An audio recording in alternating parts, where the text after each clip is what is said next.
Hey, good morning, everybody. Welcome to another episode of Community Connection. Glad you could join us. Hey, Rob Meister, Yes, sir. did you know I was on a podcast yesterday?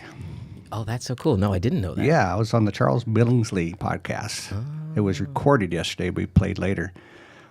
But you know what I was impressed by? What was that? The level of banter. The level of banter. So, like playful banter, like sarcasm, just. They had deep banter. Oh. It was deep banter. Deep. It was just, it was excellent banter. So they had spent time building meaningful relationships with each other. Apparently so, because it just flowed naturally. Why do podcasts have to have banter? I think people find it relatable. I mean, I guess I've always loved a couple of podcasts. And the one that I probably like the most is Joe Rogan's. And there's a decent level of banter that goes on there.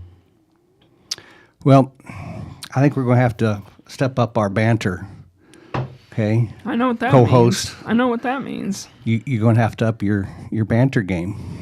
So I wonder if we hear banter and we immediately think mockery. Is that, I mean, In this context, definitely Yeah. one-sided I mockery. think that's where Claudia It's went. not one-sided mockery. I never mock you. That's not true. You're mocking me now at this very moment. That's not how it's going. Anyway, my lovely co-host, Claudia Fletcher. Good morning, Robert J. Day. And you know that even saying lovely is a trigger. Just Yes, I don't know. That's call why I me say lovely. it. Yeah, see? It gets you. Mockery. It gets you all anxious about something. I don't know why it is, but you are lovely. You're a lovely person. I have just nothing accept to it. say about that. Nothing at all to say about that. Okay. Wow. Well, how about this? Why don't you introduce our guest? And I want to say this before you introduce your guest. If I was to die and get to come back as somebody, I'd want to come back as this next guest. Ooh. I would. I'd want to come back as this next guest. He's young. He's in shape. He's handsome. Right? He has a deep faith in the Lord. I would just want to come back as this guy. Well, I'm not going to introduce him that way. That threw me off a little bit. I didn't know we were going to, Well, there you go. kind of confess your man crush in front of the whole world, but thank you for doing that. Well, it's out there on the table now. All right, so anyway, we're going to talk to Mike Kelly today. Yes. And Mike is, I'm privileged to call Mike my friend, I think. I think I can get away with that. He and his wife are pretty special people, and he has a lot of roles in the community, and we're going to talk to Mike about some stuff today, and he is going to, what did you say? What was the word? Babble on? Okay, he's going to babble on unless we stop him and redirect him. So I don't know, how do you think you would introduce yourself if somebody said, hey, who are you and what do you do? I am someone who is trying his best to follow Jesus. There you go. That really is what you would say, isn't it? Yes. That's unique. Because I'm sure most people, what do you do? Your job, right? Or who are you and what do you do? Your family, your job. That's interesting. So that just proves my point, which you're one of the most intentional people that I know. So before you talk about how you became as intentional as you are, tell everybody the answers to the questions that they want to know based on the question that I asked, which you didn't answer, which is, who are you and what do you do?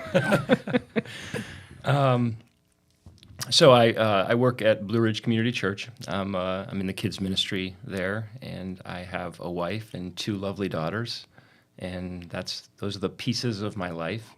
Okay.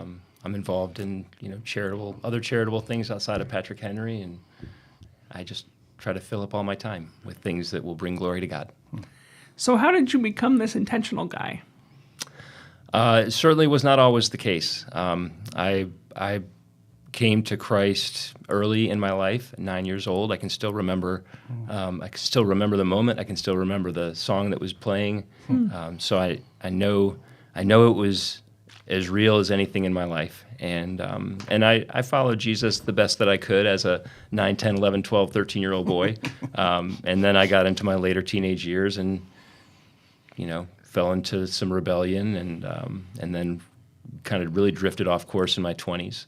went way off course, actually. And God was gracious and brought me back. And when I got back, I was given freedom by God from things that helped me just to realize just how wonderful He is and how gracious He is, and the opportunity that we have for such an abundant life full of service to others. And so I've spent the last 5, 10, 15 years slowly getting better at hopefully following Jesus. So I want to tell the story about when I asked you if you would be on this show. Okay. So we were having lunch, and I have been accused of always having an agenda whenever I meet with anyone. That's sad. But I usually do have something in mind. And so one of the things that I had been tasked with is see if you can get Mike to come to Community Connection. So I said, as we were ordering, asked him if he wanted to. And he said, I need to get back to you. I need to pray about that for 24 hours. And I'm pretty sure I rolled my eyes. I think that's how that went. And then the food came and I prayed. And then I pointed out to Mike that I did not tell Jesus to tell him that he needed to be on the show. And I thought that I wanted to pat myself on the back for that. But that's where I think the intentionality piece is. So do you remember what you told me about that? Or as far as the why you would have to pray for 24 hours about something as simple as an hour of your time? I don't remember exactly what I told you. I can tell you what I tell you now, which is just that I want to make sure that I'm always doing God's will, and that there can be good things that aren't necessarily God things. They're not necessarily what He would have you do. But Right. I don't know if that's what I told you then. Yeah, it was pretty close.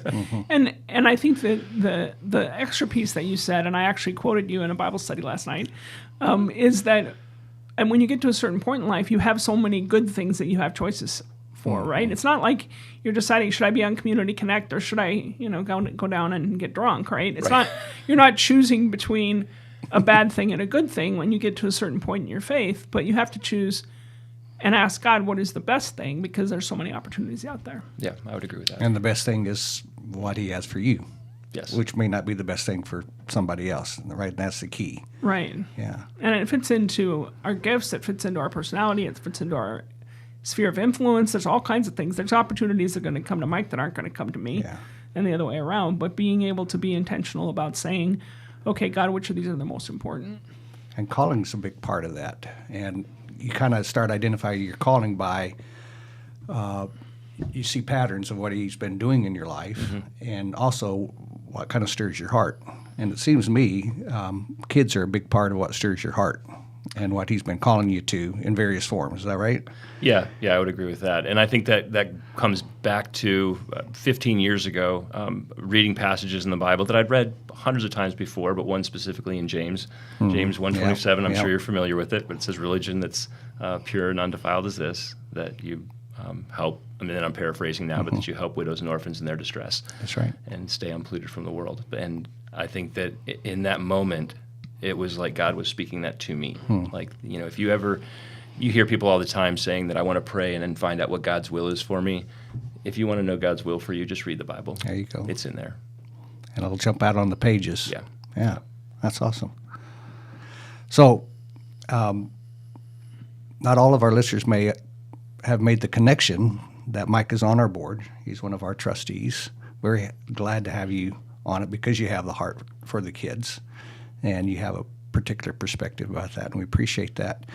And it's good for our folks to meet some of our board members and know that they have a life outside of Patrick Henry, right? They don't just show up, a couple times a year and make really big decisions and then go, right? You guys, you're doing things in the community, right? And have your own ministries and your own calling. So let's, this is pretty fun, actually, being in this spot. Let's talk about Blue Ridge. I want to hear a little bit more. I've heard rumors. In fact, I had breakfast with Crystal yesterday, so I know how things are going. But I think that people would be interested to know, when COVID came along, things pivoted for everyone, and attendance plummeted, and everybody had to redefine church. So I think people would be interested in hearing how Blue Ridge has pivoted after COVID to a different model. Yeah, there's and I don't know that I can encapsulate all of it, but I know one big change is that on Sunday morning, if you come to Blue Ridge and walk into the auditorium, you're going to see tables everywhere. And the heart behind that is twofold. One is that if you're sitting at a table with 7 or 8 other people, you're more likely to actually make a connection with somebody and not just come, sit in a chair, listen to a message, and leave. So there's that. And then there's also, during the message, there'll be times where whoever's delivering the message will say, okay, you have 7 minutes, let's discuss this at your table. And sometimes, people that are verbal processors, that's much more useful for not just hearing information, but learning how to practically apply it in your life and what that can look like. And so that's what's changed in that environment. And then I think even more than that, and I'm going to speak for myself, not Blue Ridge as a whole, not senior leadership or the elders, but I think that they would agree with this, that it had become easy, and not just for Blue Ridge, I think this is true for most American churches, it had become easy to become very focused on producing the best possible service on a Sunday morning to fill the seats. And not that was the intention wasn't to just fill seats, the intention is to bring people to Christ, but the focus had become very heavily about the production of Sunday morning and how can you make it bigger and better to make sure that people are coming so that they hear about Jesus, but the focus was on that, and that's not the focus. The focus is, and not even is the focus not on the production, but the focus is not even just on Sunday morning. The focus is on Monday through Saturday, and the fact that we are called to follow Jesus 24/7, not just for an hour and a half on Sunday morning. Right. And one of the things we talk about meaningful relationships all the time with Vision 30 and at Patrick Henry. And the thought occurred to me, I visited a church, I don't know, maybe 10 years ago. And they, from the stage, not the pulpit, but the stage, the group was told, we understand that some of you would not like to be greeted. And so that is why you haven't been greeted today. If you want to be greeted, there's a booth in the back that you can go get greeted. I was blown away by the fact that I was going to have to indicate that I wanted to be greeted if I was going to get greeted.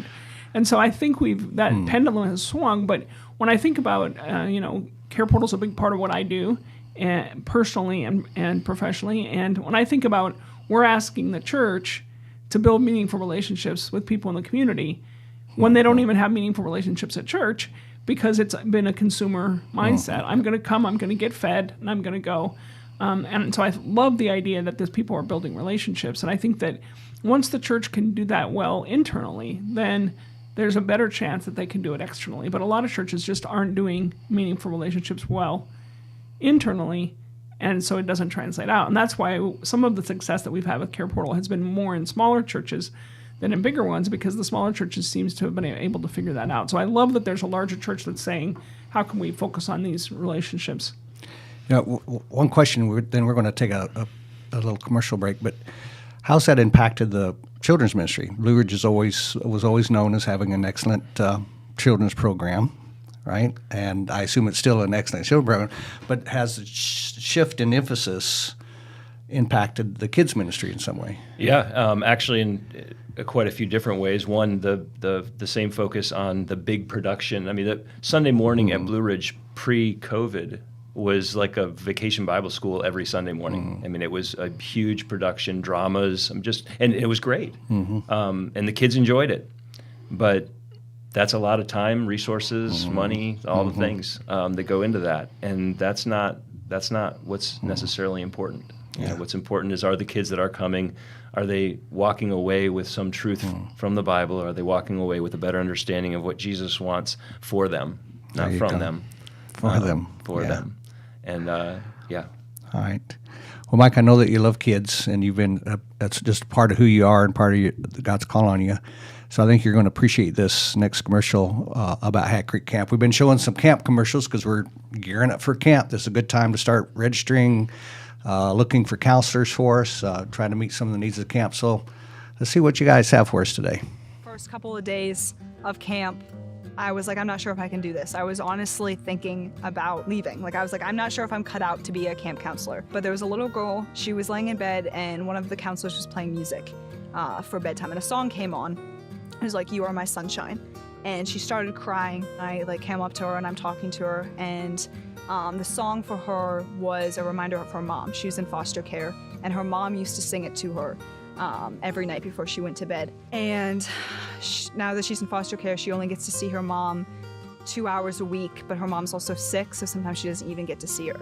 And so this little girl struggled a lot with self-worth. Like, she didn't always see herself as worth anything. So I was just talking to her, and I looked at her and I was like, you know, when your mom, your foster mom, comes on Friday to pick her up, I'm gonna walk up to her and I'm gonna say, you have the sweetest and most precious, most priceless little girl. And if you could just sing this song to her, you know, once before she goes to bed, that would be fantastic. And I had the honor and the joy, and I was crying, like, as I said this to her. And I was standing there and I was like, I'm not worthy, like, of this. I'm not worthy to love this little girl, because the Lord loves this little girl, and she is priceless and she is beautiful. And how am I worthy as fallen, broken human being to stand here and I get to love her? Like, a lot of people in these kids' lives see it as a duty, as a burden. They have to take care of these kids.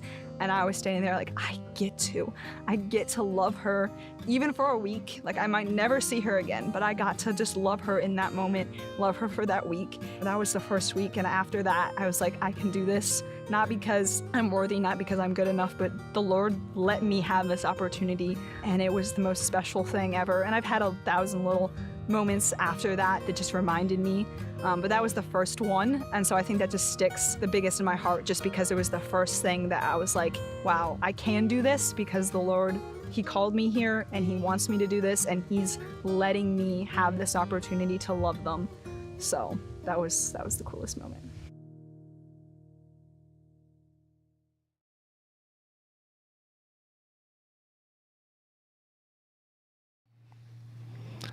Well, they warned us that this might cause us to tear up a little bit. I think I did. What a beautiful story. It's always been a part of Hat Creek Camp is not to waste any moment with a child. And she really encapsulated that. What's your thoughts about that, Mike? Wouldn't you love to have just more of those kind of folks out there in the world? Absolutely, and I love what she was saying about, like, we can't love these kids as much as God loves these kids, and yet He allows us to be the vessel sometimes that He shows these kids His love, and that, how cool is that to be used by God in that way? Wow. So, I want to shift gears a little bit, and let's talk about, we say at the end of the Vision 30 video, we say, come down to Patrick Henry, or come down to the river with us. Let us help you find your place. Not only will lives be changed, but you will never be the same. So, as you have discerned all these things that God has put in front of you, what is your why? And then what kind of things are you most engaged in that you feel God has called you to in this space? My why, it's as simple as, this is what God has made it clear, that we are to care for those in need. That's clear.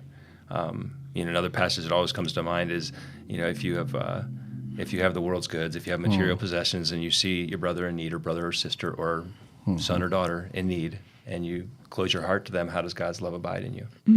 And so we are to love not in words, but in action. Yeah. And so the why is because God's called us to it, and we're not just supposed to talk about it, we're supposed to do it. So that's the why. So let's talk about things at Patrick Henry that you do, and why are those the things? Because if you've heard us present everything that we do, there's a whole bunch of different ways to get involved. So there are. Pick the one and tell us the ones you feel like God has laid on your heart, and why you love them. I'm going to use the word love and put that word in your mouth, but why you're drawn to those things. Well, one thing, my wife and I are close to the finish line of becoming a host family for Safe Families. Yay. And I love the concept of Safe Families, the idea of getting these kids before they enter the foster care system, hopefully allowing families the time to heal and reconcile so that they don't have to enter the foster care system. And so I love the idea of that. And so if we can be a part of that, and God has blessed us to have a home and the resources to be able to do that. So why wouldn't we? as a friend of mine said.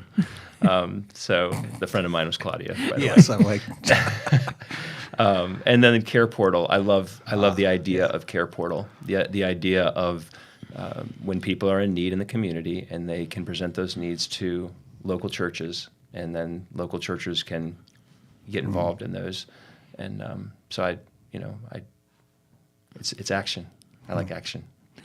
So we love to tell Care Portal stories that are nice and smooth and go well.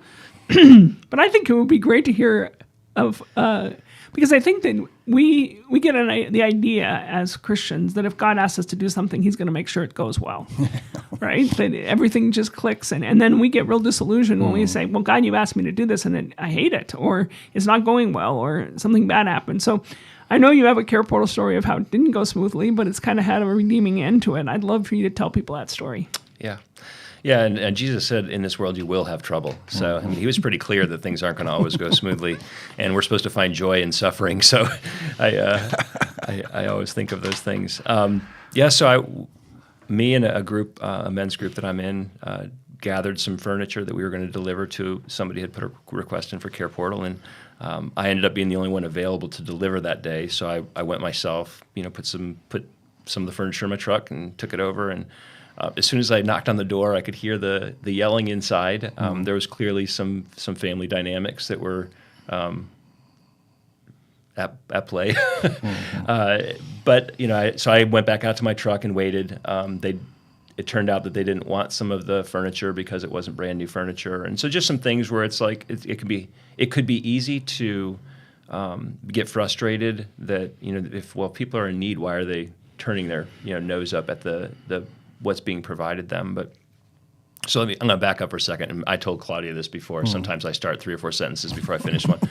So I am going to say this. One thing that I think is super important for anybody that gets involved in Care Portal or anything where you're serving the community is you go into it and you're doing it because it's what God's called you to do.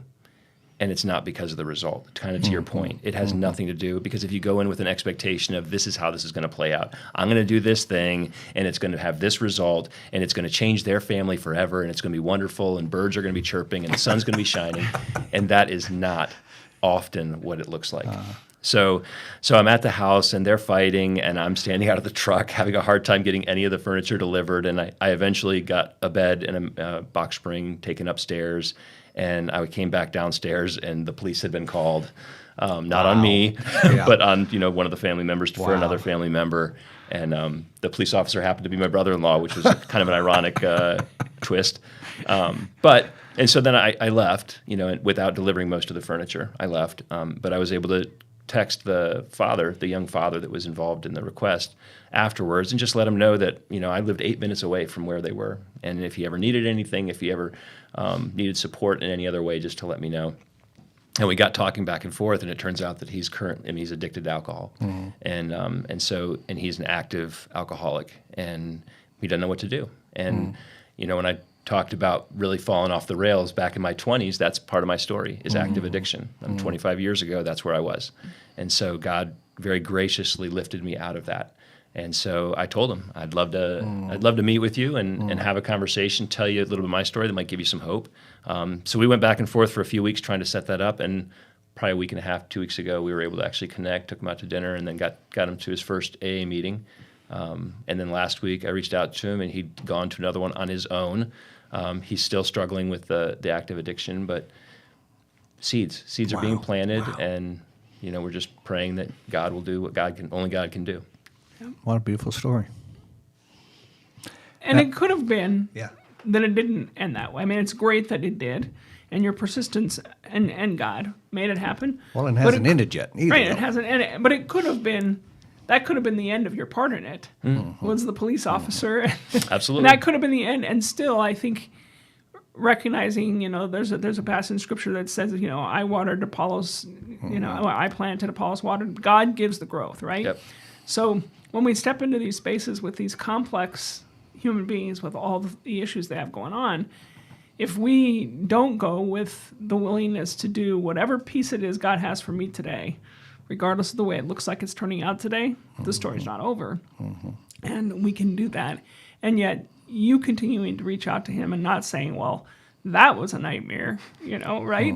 There's allowing God to use us further when he can. The whole thing is just, it's a great story because like I said, we love to highlight the ones that go perfectly because that's a nice warm feeling, but the ones that don't go perfectly, still God can use all that, and it's pretty cool.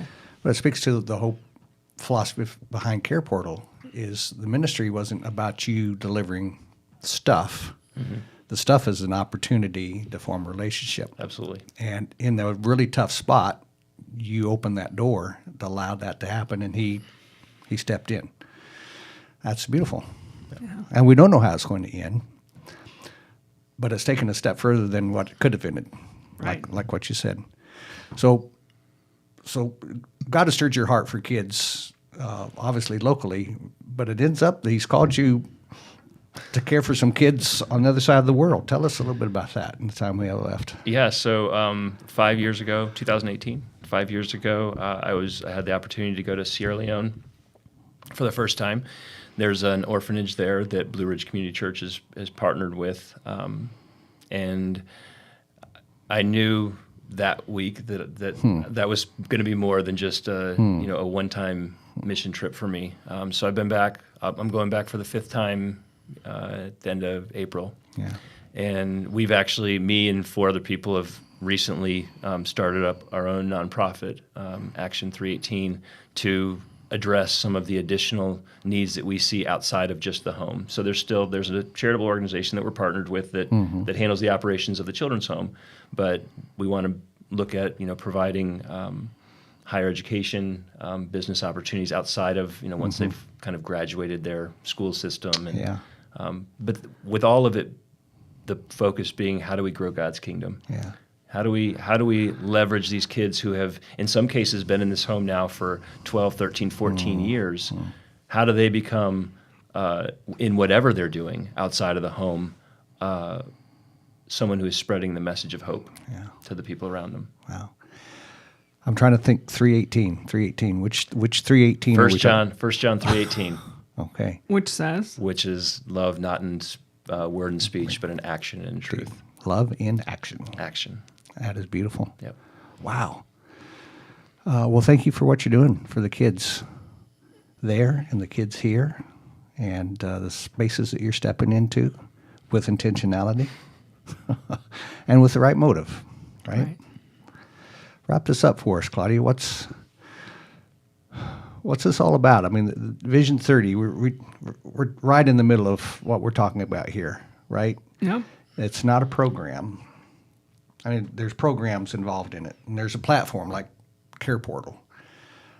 But the heart of it isn't a program, right? It's people, it's relationship. Right. And it's each person. I mean, not everybody can be Mike Kelly, Even though we want to. even though we all want to be.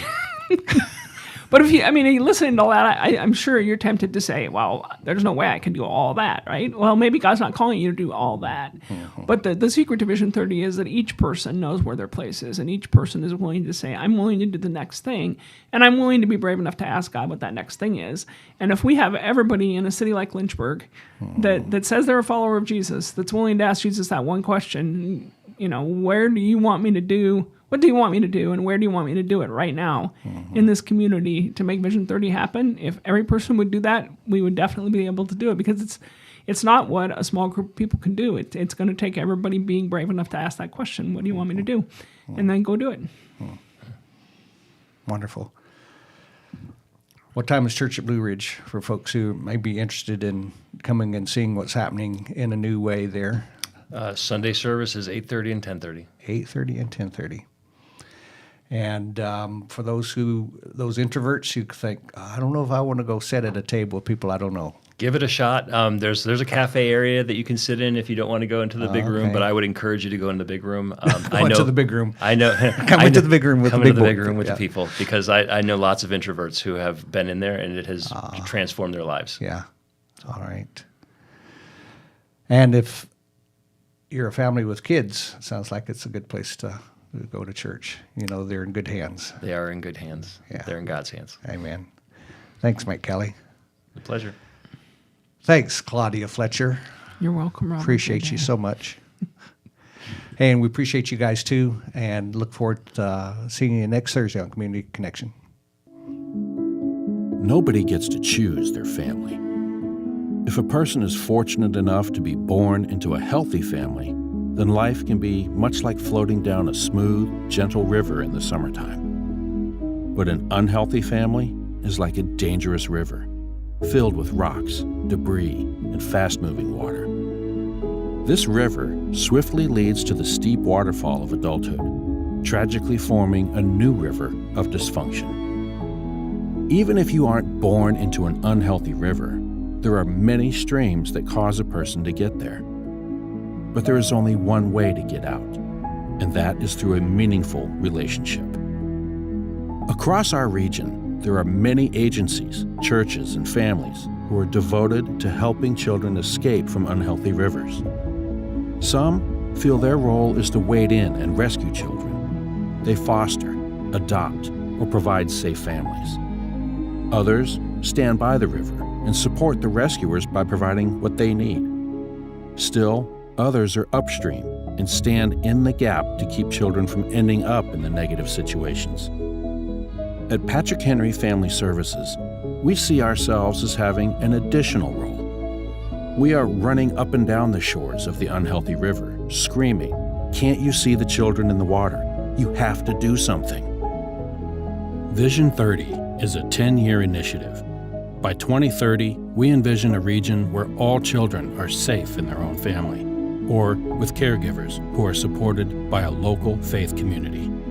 So, where do you stand at the river? Are you upstream, keeping families together and strong by standing in the gap? Are you in the river, directly impacting children? Are you on the shore, providing support for the brave folks who have entered the river? Or are you just passing by without noticing? No matter who you are, come down to the river with us. Let us help you find your place.